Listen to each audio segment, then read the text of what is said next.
में दोस्तों, आइए आज की इस वीडियो में हम लोग समझते हैं सीटेट में पूछे जाने वाले कुछ इम्पॉर्टेंट क्वेश्चन कहाँ कहाँ से बनते हैं। वो क्वेश्चन आइए समझते हैं।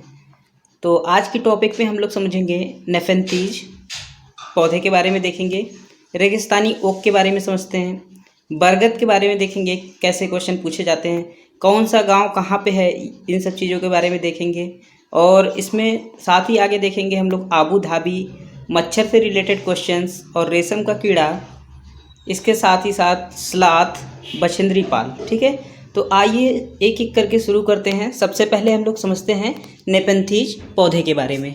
ठीक है, तो नेपेंथीज पौधे की बात करें तो ये पौधा मेनली पाया जाता है आपका ऑस्ट्रेलिया, इंडोनेशिया, भारत के मेघालय में।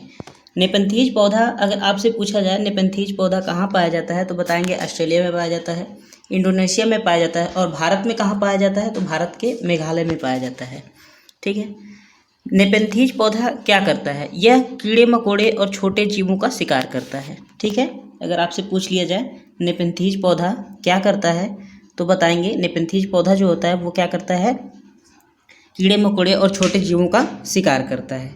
ठीक है, अब नेक्स्ट आपसे क्वेश्चन पूछा जाता है कि इसका नेपेंथीज पौधा जो है इसका आकार कैसा होता है। ठीक है, अगर हम इसके आकार की बात करें तो नेपेंथीज पौधे का जो आकार होता है वो लंबे घड़े जैसा होता है। ठीक है, ये आपको याद रखना है।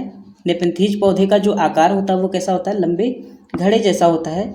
ऊपर साथ ही साथ पत्ती का ढक्कन भी लगा होता है। ठीक है, क्या लगा होता है, पत्ती के जैसा एक ढक्कन लगा होता है। और इस घड़े से खुशबू निकलती है, ये भी इम्पॉर्टेंट है, पूछा जाता है कि कौन से घड़े से खुशबू निकलती है किस पौधे के, तो आपका राइट आंसर होगा नेपेंथीज पौधा। कहाँ पाया जाता है? आपने देखा अभी ऑस्ट्रेलिया और इंडोनेशिया में पाया जाता है। भारत में कहाँ पाया जाता है? भारत में मेघालय में पाया जाता है। ठीक है, जब घड़े से खुशबू निकलती है तो क्या होता है, इसमें घड़े से खुशबू निकलती है जिसकी वजह से जो कीड़े मकोड़े होते हैं वो उसमें आके फंस जाते हैं। ठीक है, तो ये सारी चीज़ें रही नेपेंथीज पौधा के बारे में कि कहाँ पाया जाता है। ऑस्ट्रेलिया में पाया जाता है, इंडोनेशिया में पाया जाता है, भारत के मेघालय में पाया जाता है। छोटे मोटे कीड़े जीवों का शिकार करता है। इसका आकार कैसा होता है तो इसका आकार लंबे घड़े जैसा होता है। ऊपर पत्ती का ढक्कन लगा होता है। ठीक है, और घड़े से खुशबू निकलती है। खुशबू निकलने की वजह से इसमें कीड़े मकोड़े आके फंस जाते हैं। ठीक है, अब आगे हम लोग देखते हैं, समझते हैं रेगिस्तानी ओक के बारे में। ठीक है, अगला हमारा टॉपिक है रेगिस्तानी ओक। तो रेगिस्तानी ओक कहाँ पे पाया जाता है? ये भी रेगिस्तानी ओक पाया जाता है आपका ऑस्ट्रेलिया में पाया जाता है। ठीक है, और यह बहुत लंबा होता है। रेगिस्तानी ओक जो होता है वो क्या होता है, लंबा होता है। इतना लंबा होता है कि इसकी जड़ें जो होती हैं ज़मीन में बहुत गहरी जाती हैं, यहाँ तक कि हम कहें कि अगर पानी तक भी पहुँच जाती हैं। ठीक है, यह पानी तक पहुँच जाती हैं। ठीक है, और यह पानी पेड़ के तने में जमा होता है। ये जो पानी होता है ये कहाँ जमा होता है, इस पौधे के तने में जमा होता है, इस पेड़ के तने में जमा होता है। ठीक है, और इस इलाके में जब कभी पानी की कमी हो जाती है तो लोग इसके तने के अंदर पाइप डालकर पानी निकालते हैं। कब निकालते हैं? जब पानी की कमी हो जाती है तब तने के अंदर पाइप डालकर निकालते हैं। तो आपसे क्वेश्चन पूछा जाता है ऐसा कौन सा पेड़ है, ठीक है, ऐसा कौन सा पेड़ है जिसके तने के अंदर पाइप डालकर पानी निकाला जाता है? तो आपका राइट आंसर होगा वो आपका है रेगिस्तानी ओक। कहाँ पाया जाता है? ऑस्ट्रेलिया में पाया जाता है। ठीक है, तो ये आपने समझा इसके बारे में। अब आगे हम लोग देखते हैं बरगद के बारे में। ठीक है, बरगद क्या है? बरगद जो होता है, बरगद के पेड़ की लटकन इसकी जड़ें होती हैं। सबसे पहला पॉइंट तो यही हो गया। बरगद के पेड़ से जो लटकती हुई आपको दिखाई देती होंगी वो इसकी क्या है, जड़ें हैं। ठीक है, और ये टहनियों से निकलती हैं। ये जो जड़ें होते हैं वो कहाँ से निकलती हैं? टहनियों से निकलती हैं। ठीक है, और बढ़ते बढ़ते ज़मीन के अंदर तक चली जाती हैं। ये आपका पॉइंट है। फिर ये जो जड़ें होती हैं ये किस काम आती हैं? ये जड़ें जो होती हैं पेड़ को सहारा देने के काम आती हैं। ठीक, अब आइए हम लोग कुछ समझते हैं इसमें। ये जैसे आपसे पूछ लिया जाता है सीधे सीधे क्वेश्चन में, जो मिर्ची है वो कहाँ से आई है? तो मिर्ची जो है वो पुर्तगाल के व्यापारी दक्षिण अमेरिका से भारत लाए हैं। पिछली बार सीटेट में आपसे पूछा गया था कि मिर्ची कहाँ से आई है, तो आपका राइट आंसर हो जाएगा दक्षिण अमेरिका से आई। नेक्स्ट अगर आपसे पूछा जाए भिंडी आपका आया है अफ्रीका से। सोयाबीन की बात की जाए तो सोयाबीन आया है चाइना यानी चीन से। गोभी मटर कहाँ से आए हुए हैं? तो गोभी मटर हैं यूरोप से। फिर अगर आपसे पूछा जाए मल्लापुरम ज़िला कहाँ पे है? मल्लापुरम जिला कहाँ पे है? तो मल्लापुरम जिला हो जाएगा आपका केरल में। नल्लामड़ा जिला कहाँ पे है? तो यह आपका है आंध्र प्रदेश में। ठीक है, इसी तरह से अगर आपसे पूछ लिया जाए कफ परेड कहाँ होती है? ये मुंबई में। होलगुंडी गांव क्या है? होलगुंडी गांव आपका कर्नाटक में है। ठीक है, इसी तरह से बाजार गांव कहाँ है? बाजार गांव महाराष्ट्र में है। कालाहांडी से अगर आपसे क्वेश्चन पूछा जाता है तो वो पूछा जाएगा सर्वाधिक चावल कहाँ पे होता है? तो कालाहांडी में होता है। ठीक है, और ये कहाँ पे है? उड़ीसा में है। नेक्स्ट आपसे पूछा जाएगा आत्रेयपुरम गांव कहाँ पे है? तो आत्रेयपुरम जो गांव है वो आपका है आंध्र प्रदेश में। नेक्स्ट है इसमें मुख्तारपुर गांव कहाँ पे है? मुख्तारपुर गांव का संबंध किससे है? तो ये आंध्र प्रदेश से ही है। और आंध्र प्रदेश में ही एक है पोचमपल्ली जिला। कौन है? पोचमपल्ली जिला, जहाँ पे ज़्यादातर बुनकर परिवार रहते हैं। ये आपको इम्पोर्टेंट पॉइंट है, ये आपको याद रखना है। पोचमपल्ली जिला जो है वहाँ पे क्या रहते हैं? ज़्यादातर बुनकर परिवार रहते हैं। और पोचमपल्ली कहाँ पे है? आंध्र प्रदेश में है। आगे आपसे पूछा जाता है नेक्स्ट क्वेश्चन, बोचहा गांव कहाँ पे है? बोचहा गांव जो है बिहार के मुजफ्फरनगर ज़िले में पाया जाता है। बोचहा गांव की बात की जाए तो यहाँ पे लीची होती है सबसे ज़्यादा। और लीची के फूल किस महीने में सबसे ज़्यादा खिलते हैं? ठीक है, लीची के जो फूल होते हैं किस महीने में होते हैं? तो फरवरी में। ठीक है, कहाँ पे? फरवरी में। ये आपको याद रखना है। नेक्स्ट आगे बढ़ते हैं, ये इम्पॉर्टेंट है। मलयालम में चाचा को क्या बोला जाता है? तो मलयालम में चाचा को बोला जाता है चिट्टपन। चाची को क्या बोला जाता है? कुजम्मा। और वहीं अगर लद्दाख में बात करें तो लद्दाख में माँ को कहा जाता है आमाले और पिता को कहा जाता है आवाले। ठीक है, ये सारी चीज़ें रही। इसमें इम्पॉर्टेंट पॉइंट है कि ये लीची के फूल किस महीने में खिलते हैं? तो ये हो जाएगा आपका फरवरी में। ठीक है, और अब आगे बढ़ते हैं, हम लोग देखते हैं अबू धाबी के बारे में समझते हैं। अबू धाबी में क्या क्या है? ठीक है, अबू धाबी एक क्या है? ये एक रेगिस्तानी इलाका है। ठीक है, ना तो वर्षा होती है, ना नदी है, ना झील है, ना तालाब है। अबू धाबी में ना वर्षा होती है, ना झील है, ना नदी है, ना तालाब है। तो यहाँ पे पानी की कमी हो जाती है। पानी की कमी से क्या होगा? पानी कम रहेगा तो पानी बहुत ही कीमती होगा। पानी बहुत ही क्या होगा? कीमती होगा। तो यहाँ की अगर अबू धाबी की बात करें, अबू धाबी की भाषा कैसी है? तो अबू धाबी की भाषा है, आपको पूछा जाए तो अरबी बताएंगे। रुपए को क्या बोलते हैं अबू धाबी में? तो दिरहम बोलते हैं। ये इम्पोर्टेंट है, रुपए को क्या बोलते हैं? दिरहम बोलते हैं। ठीक है, और इसमें देखते हैं रेतीली ज़मीन जो पाई जाती है अबू धाबी में, उसके नीचे तेल पाया जाता है। ठीक है, रेतीली ज़मीन के नीचे क्या पाया जाता है? तेल पाया जाता है। और यहाँ किसका पेड़ पाया जाएगा सबसे ज़्यादा? तो यहाँ पे खजूर का पेड़ पाया जाता है। ठीक है, ये सारी चीज़ें हुई। अब आइए समझते हैं हम लोग मच्छर के बारे में। देखते हैं मच्छर से रिलेटेड क्या क्या क्वेश्चन पूछा जाता है। मच्छर की बात की जाए तो मच्छर जो होता है पैर के तलवों व शरीर की गर्मी से हमें ढूंढ लेता है। मच्छर हमें कैसे ढूंढता है? मच्छर हमारे पैर के तलवों और शरीर की गर्मी से हमें ढूंढ लेता है। मलेरिया कैसे होता है? मलेरिया जो होता है आपका, मलेरिया वो मादा मच्छर के काटने से होता है। मलेरिया जो होता है वो कैसे होता है? मादा मच्छर में भी कौन सा? एनाफिलीज। ये आपसे पूछा जाएगा। जो मलेरिया होता है वो मादा मच्छर एनाफिलीज से फैलता है। अब मलेरिया फैलता है, फिर मादा मच्छर कहाँ पे अंडे देते हैं? तो पानी में अंडे देते हैं सब। और पतले छोटे भूरे रंग के कीड़े होते हैं। ठीक है, पानी में अंडे देते हैं। और उसमें जो पतले छोटे भूरे रंग के कीड़े होते हैं उनको हम लोग क्या कहते हैं? उनको लाखे कहते हैं। क्या कहते हैं? लाखे। ये इम्पोर्टेंट है। फिर अगर आपसे पूछा जाए इधर मलेरिया की दवाई क्या है? तो मलेरिया की दवाई जो होती है वो सिनकोना की छाल से बनाई जाती है। मलेरिया की जो दवाई होती है वो किससे बनाई जाती है? सिनकोना पेड़ की छाल से मलेरिया की दवाई बनाई जाती है। फिर इसी में आगे है रोनाल्डो रास। ये कहाँ के हैं? रोनाल्डो रास जो है वो भारतीय मूल के हैं। क्या हैं? भारतीय मूल के हैं। इन्होंने 1902 ईस्वी में चिकित्सा के क्षेत्र में नोबेल पुरस्कार इनको मिला था।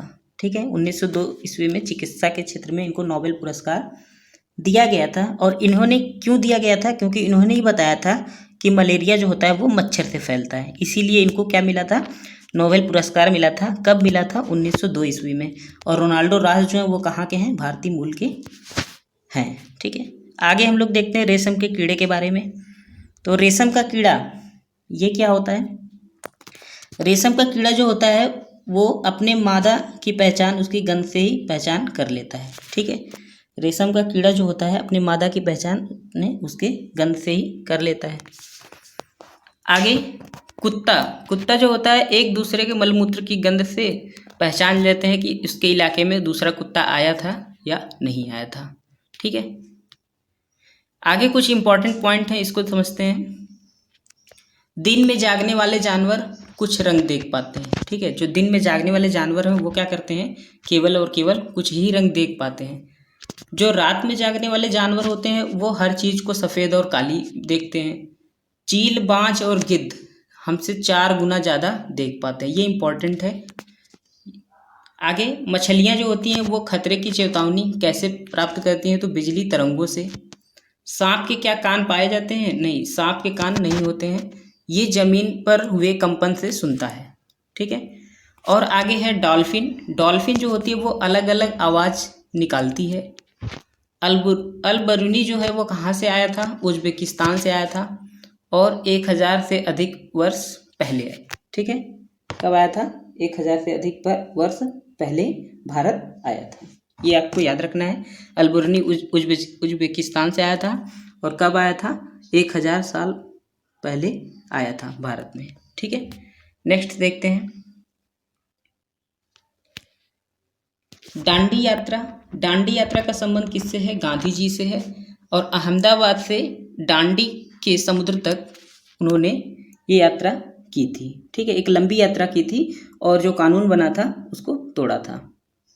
आगे मृत सागर पूछा जाए, मृत सागर से क्या होता है, तो दुनिया का सबसे नमकीन सागर कौन सा है, मृत सागर।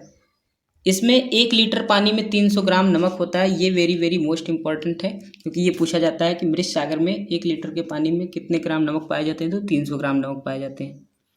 आगे आपसे पूछा जाए एनीमिया क्या होता है, एनीमिया जो होता है हीमोग्लोबिन या आयरन की कमी से होता है।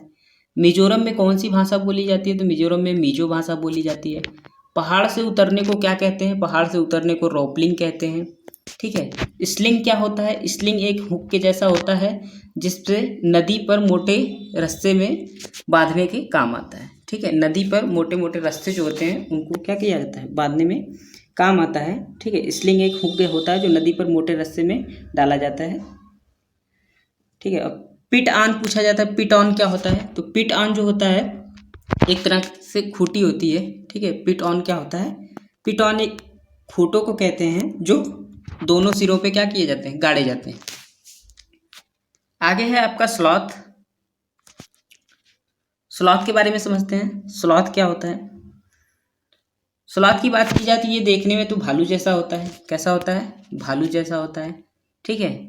और स्लॉथ का एक इम्पॉर्टेंट पॉइंट है कि सप्ताह में एक ही बार ये शौच के लिए नीचे उतरता है, ठीक है। और दूसरा पॉइंट है कि स्लॉथ पत्ती खाता है, क्या करता है, पत्तियों को खाता है। जिस पेड़ पे रहता है उसी की सारी पत्तियों को खाता है, ठीक है। और दिन के 17 घंटे तक पेड़ पर उल्टा लटक कर सोता रहता है, ठीक है। दिन में 24 घंटे में 17 घंटे तक क्या करता है, पेड़ों पर उल्टा लटक के सोता रहता है। और दूसरी बात 5 साल तक एक ही पेड़ पर ये रहता है। जो स्लॉथ होता है वो क्या करता है, 5 साल तक एक ही पेड़ पे रहता है। आगे अपने 40 वर्ष के जीवन काल में ये केवल और केवल 8 पेड़ पर ही घूम पाता है, ये आपको याद रखना है। कितने पॉइंट हो गए, जो स्लॉथ होता है वो भालू जैसा दिखता है, सप्ताह में एक ही बार शौच के लिए नीचे उतरता है, पत्तियां खाता है, जिस पेड़ पे रहता है उसी की पत्तियां खाता है। दिन के 17 घंटे ये क्या करता है, पेड़ों पे उल्टा लटक के सोता है, याद रखना है। 5 साल तक एक ही पेड़ पे रहता है और अपने 40 वर्ष के जीवन काल में केवल 8 पेड़ पर ही घूम पाता है। आगे बढ़ते हैं और देखते हैं बछेंद्री पाल से रिलेटेड क्या क्या क्वेश्चन है। तो बछेंद्री पाल की बात की जाए तो ये इनका संबंध है गढ़वाल के नाकुरी गांव से। कहाँ से है, गढ़वाल की नाकुरी गांव की रहने वाली है बछेंद्री पाल। ठीक है। और भारत की अगर बात करें तो इन्होंने 12 वर्ष में ही 4000 मीटर ऊंचे पहाड़ की चढ़ाई की थी। कितने मीटर? 12 वर्ष में ही क्या किया था इन्होंने? 4000 मीटर ऊंचे पहाड़ पर चढ़ाई की थी। नेहरू इंस्टीट्यूट ऑफ माउंटेनियरिंग से इन्होंने ट्रेनिंग ली थी। नेहरू इंस्टीट्यूट ऑफ माउंटेनियरिंग से इन्होंने क्या की थी? ट्रेनिंग ली थी। और इनके गाइडर कौन थे? पूछा जाता है इनके गाइडर का नाम क्या था? इनके गाइडर ब्रिगेडियर ज्ञान सिंह थे। ब्रिगेडियर ज्ञान सिंह थे। फिर इसके बाद क्या था? 23 मई 1984 को 8900 मीटर ऊंची चोटी माउंट एवरेस्ट पर इन्होंने क्या किया? कदम रखा। ठीक है। माउंट एवरेस्ट को नेपाल में सागरमाथा भी कहते हैं। और बछेंद्री पाल भारत की पहली और विश्व की 5वीं महिला बन गई जिन्होंने एवरेस्ट पे कदम रखा था। तो यहाँ से पूछा जाएगा भारत की पहली और विश्व की 5वीं महिला बन गई जिन्होंने क्या किया था? एवरेस्ट पे कदम रखा था। ठीक है। 29 मई 1984 को क्या हुआ था? 8900 मीटर माउंट एवरेस्ट की चोटी पर इन्होंने कदम रखा था और नेपाली नाम क्या था? सागरमाथा। ये आपने जाना। आगे सुनीता विलियम से क्वेश्चन पूछा जाता है। तो सुनीता विलियम क्या था? अंतरिक्ष में सबसे लंबे समय तक रहने वाली प्रथम महिला कौन थी? सुनीता विलियम। और नील आर्मस्ट्रांग कौन थे? ये चांद पर उतरने वाले प्रथम व्यक्ति थे। ये आपको याद रखना है। और कब गए थे ये? 1969 में गए थे। सुनीता विलियम अंतरिक्ष में रहने वाली सबसे लंबे समय तक रहने वाली प्रथम महिला थी सुनीता विलियम्स। और नील आर्मस्ट्रांग चांद पर उतरने वाले प्रथम व्यक्ति थे। कब गए थे? 1969 में गए थे। ठीक है। तो फ्रेंड्स, आई होप आपको ये वीडियो पसंद आई होगी। तो मिलते हैं नेक्स्ट वीडियो में। तब तक के लिए थैंक यू।